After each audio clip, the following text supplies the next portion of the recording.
ठीक है, चलो आ जाओ। देखो तो कल हम लोग क्या पढ़ रहे थे और कहां तक केमिस्ट्री क्लास छोड़े थे?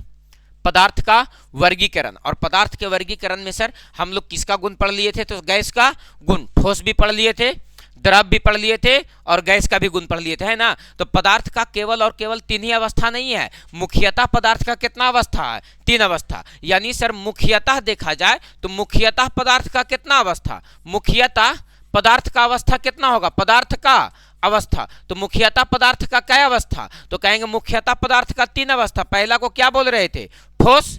पहला को ठोस, दूसरा को द्रव, दूसरा को द्रव और तीसरा को गैस। तीसरा अवस्था को क्या बोल रहे थे? गैस। लेकिन ये 3 अवस्था के बाद भी 2 अवस्था और होता है, जिसको हम लोग कौन सा अवस्था कहते हैं सर? तो चौथा अवस्था। कौन सा अवस्था बोलेंगे? चौथा अवस्था। और ये पदार्थ का चौथा अवस्था को क्या कहते हैं सर? तो प्लाज्मा अवस्था। कौन सा अवस्था कहेंगे? पदार्थ के चौथा अवस्था को हम लोग कौन सा अवस्था कहते हैं? प्लाज्मा अवस्था। कौन सा अवस्था कहेंगे इसको?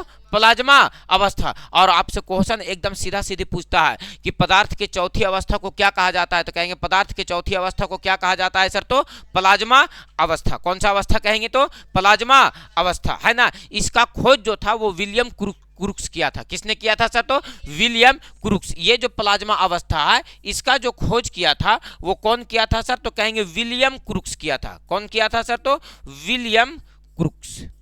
कौन किया था सर? तो विलियम क्रुक्स ने किया था। क्वेश्चन यहां से भी पूछता है कि प्लाज्मा अवस्था यानी पदार्थ की चौथी अवस्था का खोज किसने किया था सर? तो कहेंगे विलियम क्रुक्स। ये बताओ कि सर ये पदार्थ का कैसा अवस्था होता होगा? थोड़ा सा इमेजिन करो। ठोस तो दिखता है सर कि कठोर होता होगा, द्रव दिखता है कि सर पानी को द्रव कहते हैं सर, गैस दिखता है सर कि हवा किस अवस्था में है? तो गैस अवस्था में। लेकिन ये किस अवस्था में होता होगा? ये कैसा अवस्था होता होगा सर? इसके बारे में कुछ अंदाजा लगा पाते हो सर? यह ब्रह्मांड में सबसे अधिक मात्रा में पाई जाने वाली अवस्था है। ठोस से भी ज्यादा, द्रव से भी ज्यादा और गैस से भी ज्यादा ब्रह्मांड में यह सर्वाधिक मात्रा में पाई जाने वाली अवस्था है। और यह एकमात्र ऐसी अवस्था है जो आयनों से मिलकर के बना है। किससे मिलकर के बना है? यानी इसमें सर धारा का प्रवाह होता है। किसका प्रवाह होता है? यह एक ऐसी अवस्था है जिसमें से धारा का क्या होता है सर? तो प्रवाह होता है। तो याद रखना सर कि यह ब्रह्मांड में सबसे अधिक मात्रा में पाई जाने वाली अवस्था है। क्या लिखेंगे सर? ब्रह्मांड में सबसे अधिक मात्रा में, सबसे अधिक मात्रा में पाए जाने वाली अवस्था है। अवस्था है। कौन सा अवस्था है बाबू? तो ये पदार्थ का चौथा अवस्था का बारे में बात कर रहे हैं। और ये पदार्थ के चौथा अवस्था में ये ब्रह्मांड में सबसे अधिक मात्रा में पाए जाने वाली क्या है सर? तो अवस्था है। याद रखना बाबू कि इसमें आयनिक अवस्था होती है, अर्थात यह एकमात्र ऐसा अवस्था है जिसमें इलेक्ट्रॉन परस्पर क्या रहते हैं सर? तो स्वतंत्र अवस्था में रहते हैं। क्या में रहते हैं सर? तो यह एक आयनिक अवस्था है। कैसा अवस्था है सर? कहेंगे आयनिक अवस्था है। आयनिक अवस्था है। आयनिक अवस्था है जिसमें इलेक्ट्रॉन स्वतंत्र अवस्था में होती है। इलेक्ट्रॉन किस अवस्था में होता है? तो कहेंगे स्वतंत्र अवस्था में होता है। स्वतंत्र अवस्था में होता है, या कह सकते हैं सर कि मुक्त अवस्था में होता है। और जिसमें मुक्त इलेक्ट्रॉन पाया जाता है उसमें धारा का क्या हो जाता है सर? प्रवाह हो जाता है। जिसमें मुक्त इलेक्ट्रॉन पाया जाए उसमें धारा का क्या हो जाता है? प्रवाह। तो देखो तो बाबू कि यह एक आयनिक अवस्था है जिसमें इलेक्ट्रॉन कैसे रहते हैं सर? तो स्वतंत्र अवस्था में। इसलिए इस अवस्था में धारा प्रवाह संभव है। धारा प्रवाह क्या है सर? तो संभव है। बोलो बात क्लियर है सर? इस अवस्था में क्या होता है सर? तो धारा प्रवाह संभव है। रेडियो तरंग का नाम सुने हो तुम लोग? रेडियो तरंग का नाम सुने हो? वो भी किस अवस्था के कारण सर? तो प्लाज्मा अवस्था के कारण। तो लिखेंगे सर कि रेडियो तरंग के लिए कौन अवस्था उत्तरदायी है? तो कहेंगे प्लाज्मा अवस्था उत्तरदायी है। तो यहां से क्वेश्चन पूछता है रेडियो तरंग। कौन सा तरंग दोस्त? रेडियो तरंग प्लाज्मा अवस्था उत्तरदायी। रेडियो तरंग के लिए प्लाज्मा अवस्था उत्तरदायी है। क्या लिखना? रेडियो तरंग के लिए। रेडियो तरंग के लिए कौन अवस्था उत्तरदायी है? तो कहेंगे प्लाज्मा अवस्था उत्तरदायी है। उत्तरदायी है। बोलो बात क्लियर है सर। तो ये पदार्थ का कौन सा अवस्था था? तो ये चौथा अवस्था है। पदार्थ का ये क्या अवस्था था? चौथा अवस्था। राइट डाउन फटाक से कि सर ये चौथा अवस्था से क्वेश्चन पूछता है।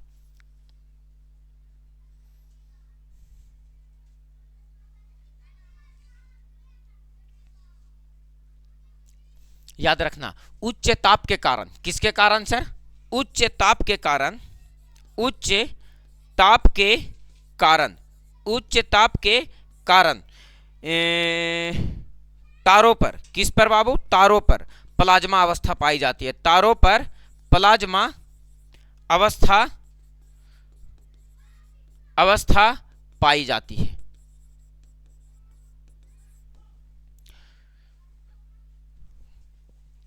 एक मैया की लगाई तबीयत खराब है, न बच मका रही पीछे। उच्च ताप के कारण तारों पर भी किस अवस्था में पाई जाती है सर? तो प्लाज्मा अवस्था में पाई जाती है।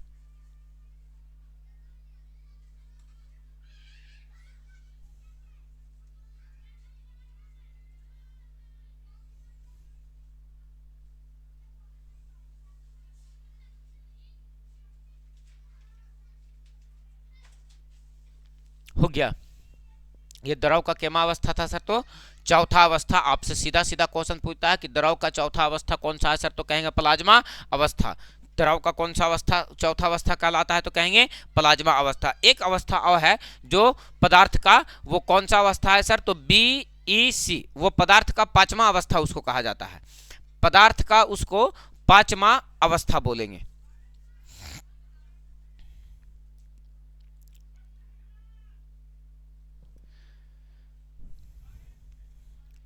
खूब छोटकन लेकिन पवन सर के दिमाग खाते ना, इन्हें सर कूद गया सर। सर सर देखिए सर, हुर दिया सर, सर ठेल दिया सर।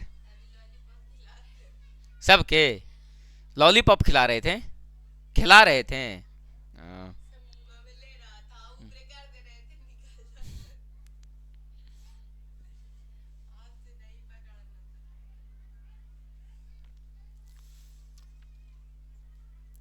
मजा आवा है छोटकन लैकन, कभी कभी मन से पढ़ा उड़ा हथिन ने, अब मन से खेला उला हथिन ने। संजो के जैसे 4-5 गो लैकन है, तो सब जो बैठ के बतियाए में भी बहुत मन लगता है, क्योंकि मन से पढ़ता लिखता है।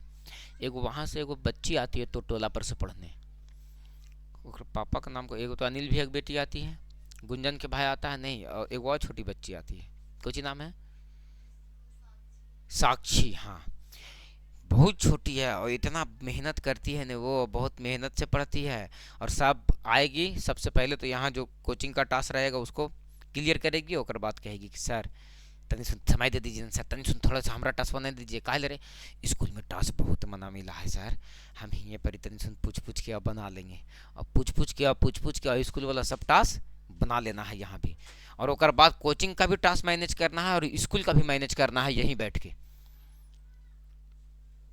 खूब जे आएगी से एक बात के करो नहीं सुनेगी, जे अपन बेंच पर होती पर वो कोना में बैठेगी, वो कोना पकड़ेगी, जे ऐसी दम बैठल रहेगी, कुछ मतलब नहीं इंटरवल से उसको बस जो टास्क बनाने में लगल है से लगल है, कभी कोचिंग के कभी स्कूल के, कभी कोचिंग के कभी स्कूल के। और छुट्टी हो गया सर, ठीक है हाँ जा रहे हैं, उठे पाठे की चल जाएगी, घरे जाके पूरा खेलती होगी, सब टास्क यहाँ मैनेज कर लेती है, कुछ बना सो भी और कुछ ना बना सो हमरा से पूछ ली, और सब मैनेज कर लिया, घरे जाकर डिंगबाजी हाँकती होगी पूरा।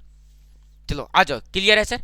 पदार्थ का पांचवा अवस्था, पदार्थ का ये चौथा अवस्था था, पदार्थ के पांचवा अवस्था पे बात करेंगे सर। तो पदार्थ का पांचवा अवस्था को बोलते हैं BEC, बोस आइंस्टीन कंडेंसेट। इसमें दो वैज्ञानिकों के सम्मान में ये नाम रखा गया है, एक तो था सर सत्येंद्र नाथ बोस और दूसरा था सर आइंस्टीन, और ये दोनों के नामों को मिला करके और उसके नामों को क्या कर दिया गया? तो रख दिया गया, और इसी को बोलते हैं सर बोस आइंस्टीन कंडेंसेट। यह अवस्था पदार्थ की एक ऐसा अवस्था है कि जब गैस को शून्य ताप और परम उच्च दाब पर, क्या कह रहे हैं सर? तो क्या कह रहे हैं, किसी गैस को परम शून्य ताप पर और उच्च दाब पर उच्च वोल्टता अगर प्रदान किया जाता है सर, तो जो अवस्था क्रिएट होता है उस अवस्था को कौन सा अवस्था कहते हैं सर? तो पदार्थ का पांचवा अवस्था। नहीं समझे सर? कहेंगे कि सर किसी गैस को, हम किसको बात कर रहे हैं सर? BEC को, BEC। बताओ इसका नाम क्या है sir? Bose Einstein condensate, Bose Einstein condensate. लिखेंगे किसी गैस को, किसको, किसी गैस को, किसी गैस को परम शून्य ताप, परम शून्य ताप और अति उच्च दाब, अति उच्च दाब पर, दाब पर, दाब पर उच्च वोल्टता प्रदान की जाए, उच्च वोल्टता, उच्च वोल्टता, उच्च वोल्टता प्रदान की जाए, प्रदान की जाए। तो पदार्थ का, तो पदार्थ का पांचवां अवस्था, पदार्थ का पांचवां अवस्था प्राप्त होता है, प्राप्त होता है। याद रखना सर, इसका पूरा नाम क्या है सर? Bose Einstein condensate. क्या नाम है सर? तो Bose Einstein condensate, Bose Einstein condensate. बोलो, बात क्लियर है सर? क्लियर है? तो बस पदार्थ का पांचवा अवस्था के बारे में ये बात को याद रखना है सर कि पदार्थ का कुल मिलाकर के क्या अवस्था? पांच अवस्था। पहल का ठोस, द्रव और गैस। चौथा अवस्था को प्लाज्मा अवस्था, जो अक्सर हाँ क्वेश्चन को पूछता है सर। और पांचवा अवस्था जो होता है वो क्या होता है सर? तो बीईसी। अब देखो यहाँ पर मैटर है, मैटर क्या है कि एक पदार्थ था सर जिसको हम लोग क्या कह रहे थे सर? तो ठोस। क्या कह रहे थे? ठोस। एक क्या था सर? द्रव। एक क्या था? द्रव। और एक अवस्था क्या था? गैस। ये तीन अवस्था था सर मुख्यतः।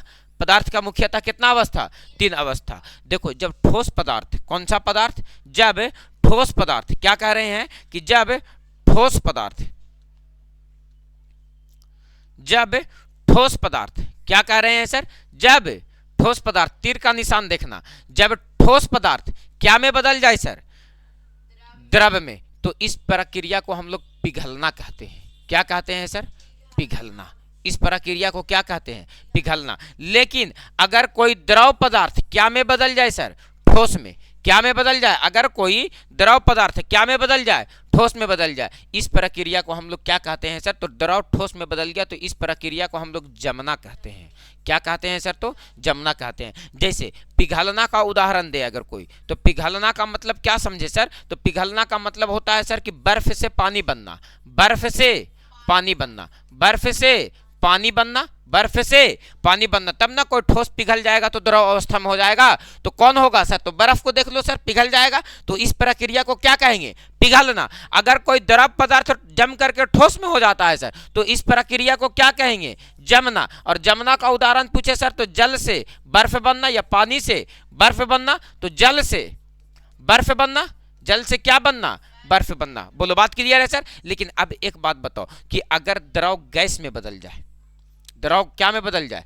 गैस में। हम क्या बोले सर कि द्रव क्या में बदल रहा है? गैस में। तो जब द्रव गैस में बदले सर तो इस प्रक्रिया को वाष्पीकरण कहते हैं। क्या कहते हैं सर? वाष्पीकरण। इस प्रक्रिया को क्या कहेंगे सर? तो वाष्पीकरण। कि सर वाष्प बन गया, जैसे पानी वाष्प बन के गर्म करते हैं तो हीट होकर के उड़ जाता है ना, तो वो क्या हो जाएगा सर? तो हीट होकर के उड़ जाएगा। तो उसको, उस प्रक्रिया को क्या कहेंगे? वाष्पीकरण। लेकिन सोचो कि अगर द्रव गैस में बदला, गैस यदि द्रव में बदल जाए तब इस प्रक्रिया को क्या कहेंगे?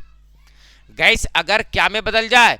द्रव में बदल जाए तो इस प्रक्रिया को क्या कहेंगे? तो क्या कहेंगे सर? तो इस प्रक्रिया को हम लोग संघनन कहते हैं। क्या कहते हैं सर? क्या कहते हैं? संघनन। अगर क्या में बदल जाए, गैस क्या में बदल जाए? द्रव में, तो इस प्रक्रिया को क्या कहेंगे? संघनन कहेंगे। गैस क्या में बदल जाए? द्रव में। ठंडा के समय में देखो तो शीत गिरता है ना, द्रव अवस्था में बदल जाता है सर, कुहासा है ना। तो क्या कहेंगे सर? गैस क्या में बदल जाए सर? तो द्रव में। तो इस प्रक्रिया को क्या कहेंगे? संघनन। और अगर आपको कहे कि ठोस बदल जाए गैस में, ठोस क्या में बदल गया? ठोस सीधा क्या में बदल गया? मार्कर को जलाओ तो ये पहले द्रव अवस्था में पिघलेगा और ये द्रव अवस्था में आने के बाद किस अवस्था में जाएगा? गैस अवस्था में। लेकिन नहीं, ठोस से सीधा क्या में बदल जाए? गैस में। तो इस प्रक्रिया को ऊर्ध्वपातन कहते हैं। क्या कहते हैं सर? तो ऊर्ध्वपातन। और अगर गैस क्या में बदल जाए? ठोस में बदल जाए, इस प्रक्रिया को निक्षेपण कहते हैं। क्या कहते हैं? निक्षेपण। इस प्रक्रिया को क्या कहते हैं? निक्षेपण पन कहते हैं। बोलो बात क्लियर है सर। लेकिन क्वेश्चन आपसे यहाँ से पूछता है बहुत घिना घिना के। कहाँ से क्वेश्चन पूछता है सर? तो ऊर्ध्वपातन से, कि आप ऊर्ध्वपातन का उदाहरण दीजिए कि कौन कौन होता है। तो ऊर्ध्वपातन का उदाहरण में सबसे पहला लिखेंगे सर कपूर। क्या लिखेंगे सर? तो कपूर। उसके बाद क्या लिखेंगे सर? तो नौसादर। क्या लिखेंगे सर? तो नौसादर। उसके बाद क्या लिखेंगे सर? तो शुष्क कार्बन डाइऑक्साइड। क्या लिखेंगे सर? तो शुष्क कार्बन डाइऑक्साइड। कार्बन डाइऑक्साइड, शुष्क कार्बन डाइऑक्साइड। देखते हो जम्मू कश्मीर तरफ जो बर्फ गिरा हुआ रहता है जमीन पे, उस बर्फ पे देखोगे नहीं तो तुम कितना लौट जाओ, तुम भीगोगे नहीं। देखते हो ना आदमी ऐसे रील्स उल्स में देखता होगा कि पूरा उछालता होगा सर, उस पर लोड जाता है सर, लेकिन कपड़ा भीगता नहीं है। वो शुष्क अवस्था में पाया जाता है, शुष्क कार्बन डाइऑक्साइड है। वो अभी बर्फ की अवस्था में है, यानी ठोस अवस्था में है। उसको जैसी हीट मिलेगा तो वो द्रव में नहीं बदलेगा, पानी में नहीं बदलेगा, वो सीधा क्या में बदल जाएगा? गैस में बदल जाएगा। इस प्रक्रिया को हम लोग क्या कहते हैं सर? तो ऊर्ध्वपातन।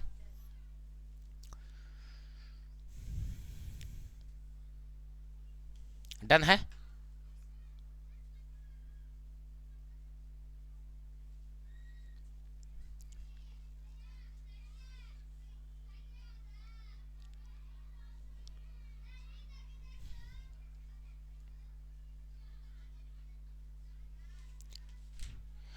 ऊर्ध्वपातन।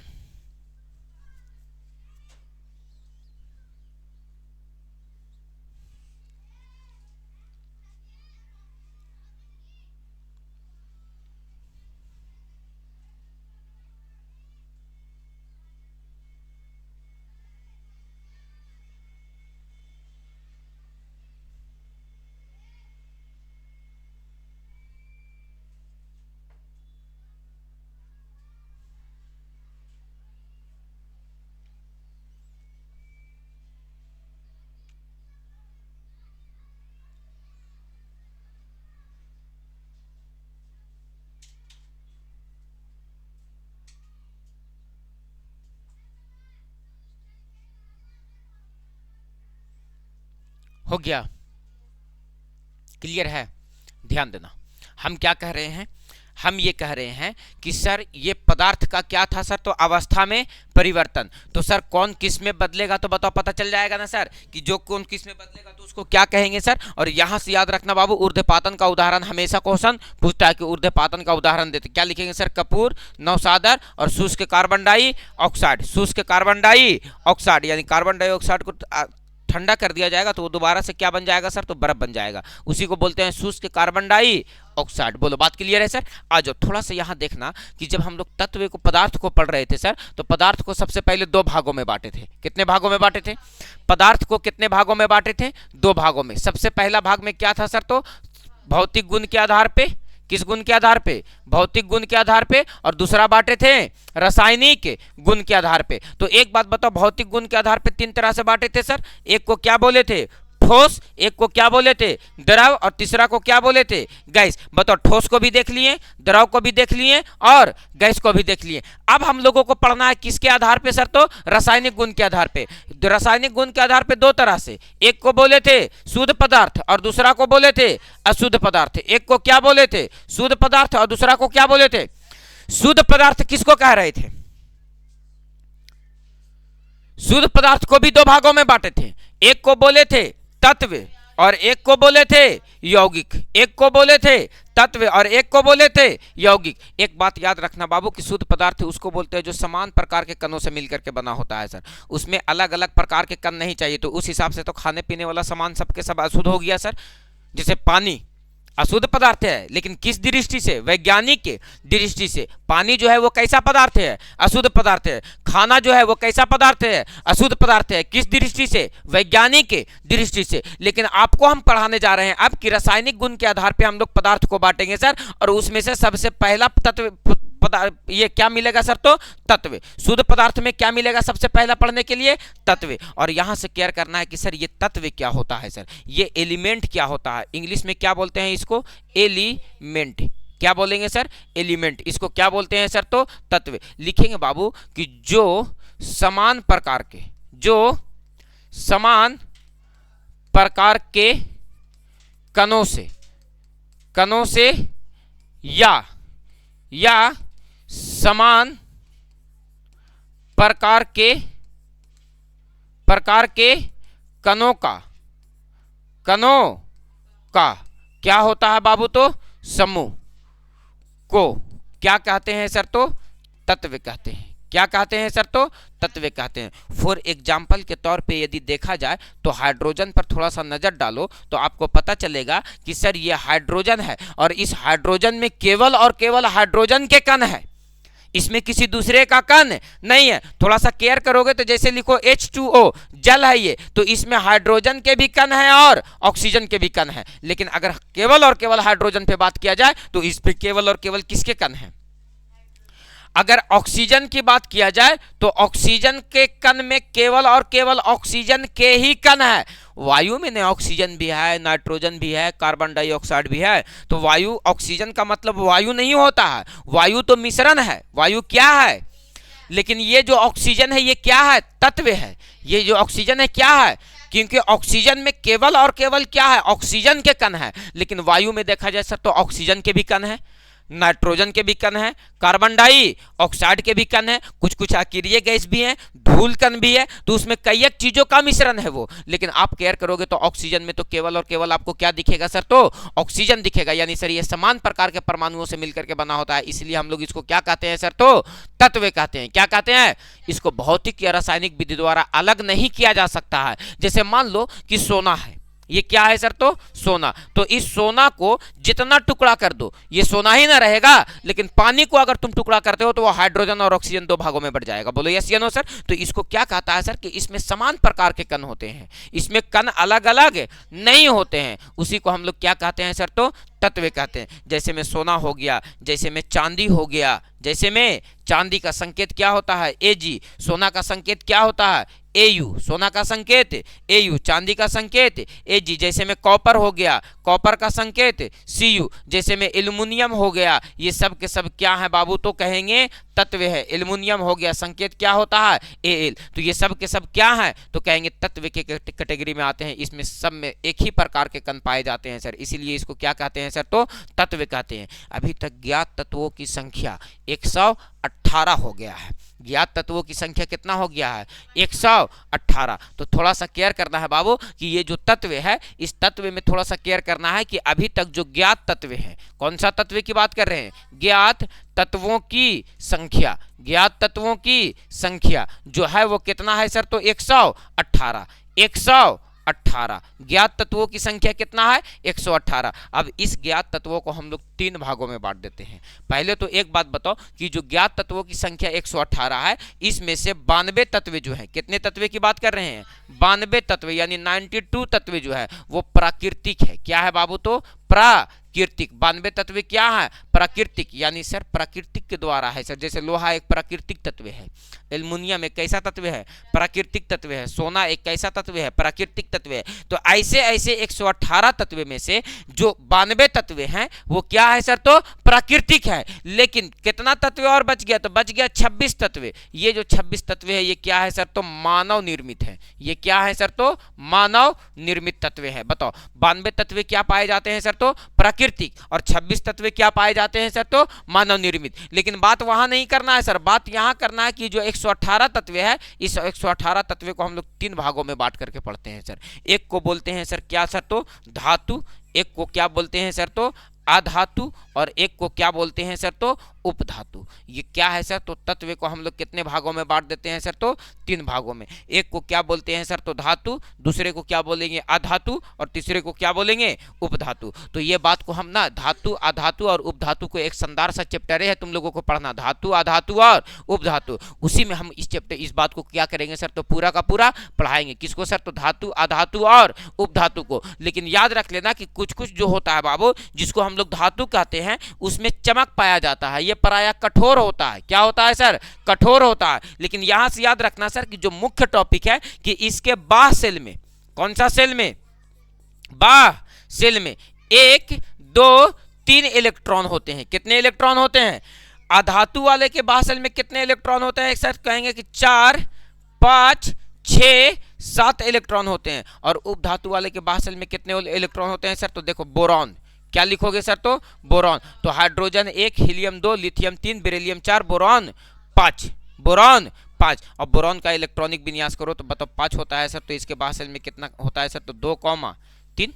अरे बोलो 2,3। तो देखो तो याद रखना कि सर ये जो उपधातु होता है जिसमें धातु और अधातु किसका गुण पाया जाता है सर, दोनों का, उसको क्या कहते हैं सर, तो उपधातु। ये कोई जरूरी नहीं है कि उसके बाद सेल में कितना इलेक्ट्रॉन आए सर, तो 4 इलेक्ट्रॉन। तो याद रखना है सर कि धातु जो होता है उसके बाद सेल में 1 2 3 इलेक्ट्रॉन, और जो अधातु होगा उसके बाद सेल में 4 5 6 इलेक्ट्रॉन होते हैं। तो बताओ तत्वों को, कुल तत्वों की संख्या कितना है, 118। ओकरा में से 92 तत्व क्या पाए जाते हैं, प्राकृतिक, और 26 तत्व जो है वो क्या है सर, तो मानव निर्मित। और ये 118 तत्वों में से हम लोग सर 3 भागों में बांटते हैं सर, एक को बोलते हैं धातु, एक को बोलते हैं अधातु, और एक को बोलते हैं उपधातु। बोलो बात हो गया सर, तो क्लियर, बोलो क्लियर है। जैसे में सर धातु के कैटेगरी में कौन कौन आ जाएगा, तो धातु के कैटेगरी में आता है सर सोना। धातु की कैटेगरी में कौन कौन आएगा, अभी हम विस्तार से धातु अधातु पूरा एक चैप्टर पढ़ाएंगे बाबू। सोना, चांदी, ये सब के सब क्या है सर, तो धातु है। कॉपर, ये भी क्या है सर, तो धातु है ना। जैसे में सर ये बोल दिए लोहा, ये भी क्या है सर, तो धातु है। अधातु की कैटेगरी में कौन कौन आ जाएगा सर, तो जैसे में ऑक्सीजन, क्या आ जाएगा, ऑक्सीजन, ये भी क्या है सर, अधातु। जैसे में क्लोरीन, ये क्या है सर, तो अधातु। जैसे में सर कार्बन, ये भी क्या है सर, तो अधातु। तो ये सब के सब किस कैटेगरी में आता है सर, तो अधातु की कैटेगरी में आता है। उपधातु में कौन कौन आ जाता है सर, तो कहेंगे बोरॉन आ जाता है। क्या आ जाता है, बोरॉन। और क्या आ जाएगा सर, तो सिलिकॉन। और क्या आ जाएगा सर, तो जर्मेनियम। क्या आ जाएगा, जर्मेनियम। और क्या आ जाएगा सर, तो आर्सेनिक। क्या आ जाएगा, आर्सेनिक। और क्या आ जाएगा सर, तो एंटीमनी। क्या आ जाएगा, एंटीमनी, एंटोमनी। और क्या आ जाएगा सर, तो 1 2 3 4 5 एंटीमनी। टिलूरियम, क्या आ जाएगा, टिलूरियम, टिलूरियम, टिलूरियम। और क्या आ जाएगा सर, तो पोलोनियम। क्या आ जाएगा सर, तो पोलोनियम, है ना। ये सब के सब क्या है सर, तो उपधातु है, याद रखना है सर। तो 118 गो तत्व की खोज हुई है। इस 118 तत्व में से 92 तत्व को प्राकृतिक माना गया है सर, और 26 तत्व को मानव निर्मित माना गया है सर। और उसमें से भी सर हम लोग सर तत्व को 3 भागों में बांट करके पढ़ेंगे, धातु, अधातु और उपधातु। राइट डाउन, धातु, अधातु और उपधातु।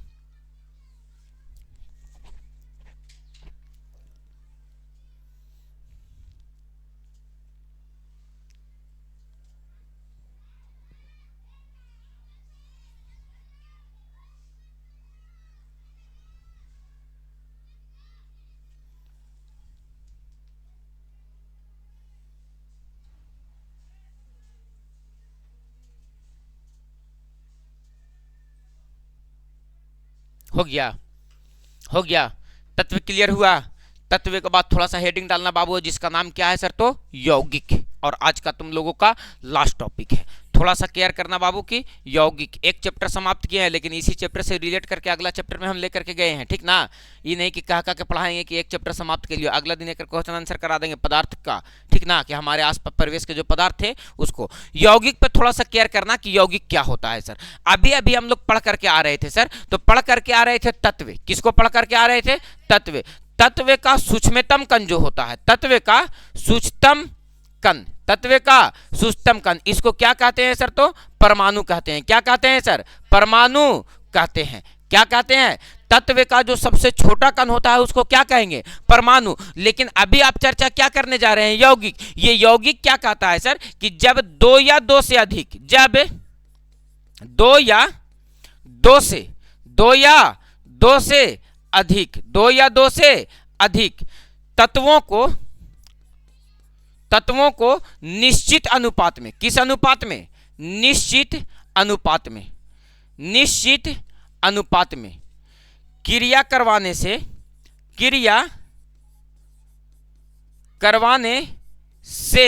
नए गुण वाला, महावीरवा वाला नहीं, नए गुण वाला पदार्थ का निर्माण करता है, पदार्थ का निर्माण करता है, नए गुण वाला पदार्थ का निर्माण करता है, उसे क्या कहते हैं सर, तो यौगिक कहते हैं। क्या कहते हैं सर, तो यौगिक कहते हैं। यानी सर इसका जो अनुपात होना चाहिए सर कैसा होना चाहिए सर, तो एक निश्चित होना चाहिए। अनुपात कैसा होना चाहिए, निश्चित होना चाहिए। अगर इसको निश्चित अनुपात में मिलाया जाए सर और जो नए गुण वाला पदार्थ का निर्माण होता है उसी को हम लोग क्या कहते हैं सर, तो यौगिक कहते हैं। जैसे आपको पता होगा कि अगर हाइड्रोजन का अभिक्रिया ऑक्सीजन के साथ करवा दिया जाए सर तो ये क्या बना लेता है, H2O। तो देखो एगो यहाँ तत्व मिलाएं और एगो यहाँ मिलाएं सर और दोनों का अभिक्रिया करवाएं तो एक नए गुण वाला पदार्थ का निर्माण किया सर। इसी को हम लोग क्या कहते हैं सर, तो यौगिक कहेंगे। क्या कहेंगे सर, तो यौगिक। क्या कहेंगे, यौगिक। और यौगिक का सूक्ष्मतम कण को अणु कहते हैं। क्या कहते हैं सर, तो अणु। यानी सर परमाणु, क्या कह रहे हैं, जब परमाणु मिलेगा किसके साथ सर, परमाणु के साथ, तो क्या बनाएगा सर, तो अणु बनाएगा। क्या बनाएगा सर, तो अणु बनाएगा। यानी सर दो परमाणु, दो या दो से अधिक परमाणु जब मिलते हैं तो किस चीज का निर्माण करता है, तो कहेंगे अणु का निर्माण करता है। जब दो या दो से अधिक परमाणु आपस में मिलते हैं तो वो किसका निर्माण करता है सर, तो अणु का निर्माण करता है, जिसके यौगिक के सूक्ष्मतम कण को क्या कहते हैं सर, तो अणु कहते हैं। जैसे हाइड्रोजन गैस को अगर क्लोरीन गैस के साथ अभिक्रिया करवा दिया जाए तो ये क्या बनाता है सर, HCl। दो से गुना कर लेंगे तो ये संतुलित हो जाएगा सर, 2HCl हो जाएगा सर। तो बताओ, ये देखो तो बाबू एक निश्चित अनुपात में मिलाया गया है। किस अनुपात में मिलाया गया है, निश्चित अनुपात में। जैसे नाइट्रोजन गैस को अभिक्रिया करवा दो किसके साथ, हाइड्रोजन गैस के साथ, तो ये क्या बना लेता है सर, तो NH3, है ना सर। तो बताओ बाबू कि जब दो या दो से अधिक तत्वों को आपस में अभिक्रिया करवा देते हैं और वो भी किस अनुपात में सर, तो निश्चित अनुपात में, तब वो क्या बन जाता है सर, तो यौगिक का निर्माण करता है। ये निश्चित अनुपात बार बार क्या कह रहे हैं सर, तो देखो आप एक मर्तबा H2O पर नजर डालो तो ये H2O आपको जल दिखेगा। क्या दिखेगा सर, तो जल। लेकिन एक मर्तबा रखो H2O2, इसका नाम बदल जाता है सर, इसका नाम देते हैं हाइड्रोजन परऑक्साइड। क्या देते हैं इसका नाम, हाइड्रोजन परऑक्साइड। हाइड्रोजन परऑक्साइड, इसका नाम क्या देते हैं सर, हाइड्रोजन परऑक्साइड। देखो दोनों जगह अनुपात अलग अलग है कि नहीं, एक जगह हाइड्रोजन 2 है तो 2 है, लेकिन ऑक्सीजन एक जगह 1 है, यहाँ कितना है, 2 है। अनुपात बदल गया सर, यौगिक बदल गया सर। जैसे कार्बन डाइऑक्साइड पे नजर करो तो ये देखो तो कार्बन एगो, ऑक्सीजन क्या गो है, 2 गो, इसीलिए इसका नाम क्या देते हैं हम लोग, कार्बन डाइऑक्साइड। क्या नाम देते हैं, कार्बन डाइऑक्साइड। इसका नाम क्या देते हैं, कार्बन डाई ऑक्साइड। और आप यहां से केयर करो बाबू कि CO, इसका नाम क्या है सर, तो कहेंगे कार्बन मोनो ऑक्साइड। इसका नाम क्या देंगे सर, तो कार्बन मोनो ऑक्साइड। देखो तो बाबू यहाँ ऑक्सीजन 2 गो था, कार्बन डाइऑक्साइड बना, यहाँ ऑक्सीजन क्या गो है, एगो, कार्बन मोनो ऑक्साइड। यानी यौगिक का अनुपात बदल जाएगा सर, तो यौगिक का पूरा क्या बदल जाएगा, तो गुण में बदल जाएगा, गुणधर्म में बदल जाएगा। बोलो बात क्लियर है, कौन दिक्कत है, बिल्कुल भी नहीं सर। तो इसी को हम लोग क्या कहते हैं सर, तो यौगिक कहते हैं कि जब दो या दो से अधिक तत्वों को एक निश्चित अनुपात में मिला दिया जाए तो नए गुण वाला पदार्थ का निर्माण होता है। उसी नए गुण वाला पदार्थ को हम लोग क्या कहते हैं सर, तो यौगिक कहते हैं। जैसे HCl हाइड्रोक्लोरिक अम्ल, ये तत्व नहीं है, क्या है सर, यौगिक है। NH3 अमोनिया, ये तत्व नहीं है सर, क्या है सर, यौगिक है। H2O ये जल तत्व नहीं है सर, क्या है सर, यौगिक है, क्योंकि इसमें परमाणुओं की संख्या 2 या 2 से अधिक है। बोलो बात क्लियर है सर। इसी को हम लोग क्या कहते हैं सर, तो यौगिक। क्या कहेंगे, तो यौगिक कहेंगे। बोलो बात डन है, कोनो दिक्कत है तो बताओ, यहां तक मैटर डन हो जाएगा सर। हम लोग दूसरा एक्सरसाइज में प्रवेश कर गए हैं, ठीक ना।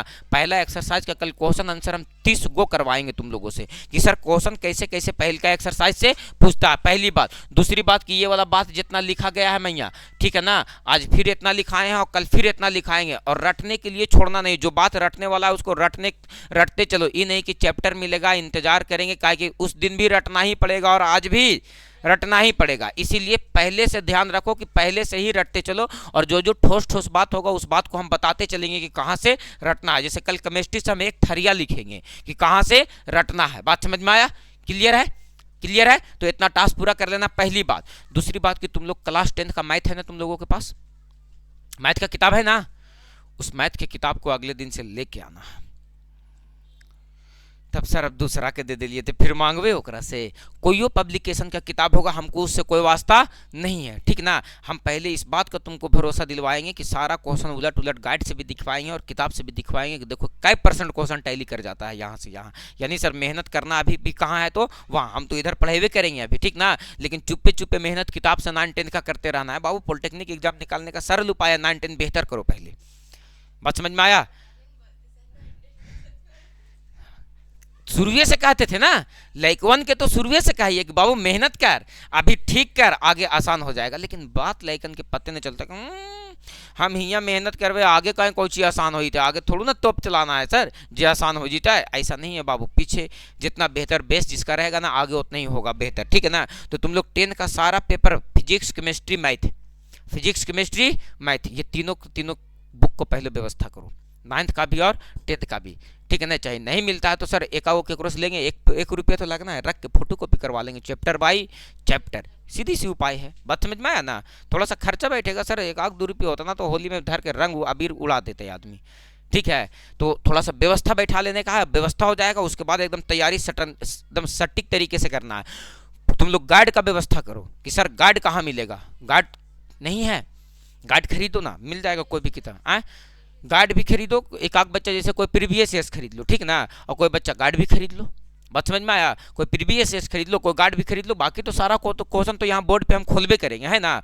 गाइड जिसके पास रहेगा उसके पास भी हम 2 तरह का किताब इसलिए खरीदवाना चाह रहे हैं कि तुम लोगों को बैलेंस मिल जाए, पता चल जाए कि क्या क्या पढ़ना है सर, क्वेश्चन कैसा कैसा रहता है। बात समझ में आया। इसीलिए होली बात से एकदम पहले यही बात करना है। कल भर क्लास चलेगा, परसों तो छुट्टी रहेगा, अगले दिन जब आना क्लास में तो गाइड का व्यवस्था कर लेना, ठीक ना, क्योंकि तुम्हारे पास समय 3 से 3.5 ही महीना है और 3 पेपर को बेहतर करना है तुमको। तो थोड़ा सा मेहनत करके और संघर्ष करके ना उसको व्यवस्था कर लोगे ना तो तुमको फटाफट, जैसे 10th वाला अभी तो टटके सबके मैथ होगा, तुम्हारी तो मैथ टटके होगा, है ना। तुम लोगों को थोड़ा सा दिन हो गया 12th वालन को तो कोई दिक्कत नहीं है, सहारा दे देंगे तो सटासट बन जाएगा, कोई दिक्कत नहीं है। सहारा मिल जाएगा तो क्वेश्चन सब के सब बन जाएगा, ऐसा कोई मुश्किल नहीं है सर, है ना। तो 10th वाला के लिए ऐसा नहीं कि उसको पढ़ाना पड़ जाए वो किताबें हमको, काहे कि पढ़ाने के लिए इधर बहुत कुछ मैथ में पोर्शन बाकी है जो 9-10 से हट के, जैसे अनुपात है, समानुपात है, चक्रवृद्धि ब्याज है, साधारण ब्याज है, लाभ हानि है ना। तो वो सब वहाँ नहीं है, तो वहाँ पर मेहनत अपने से करवाएंगे और यहाँ पर मेहनत हम कर देंगे सर, दोनों पोर्शन हो जाएगा मजबूत। 30 में से 2800 मैथ लगा कर चले आएंगे सर, सुखी संपन्न रहेंगे सर। एक क्वेश्चन 5 नंबर पे ऐड होना है सर, 30-25 150 नंबर का मैथ होगा, 450 नंबर टोटल का एग्जाम होगा, 150।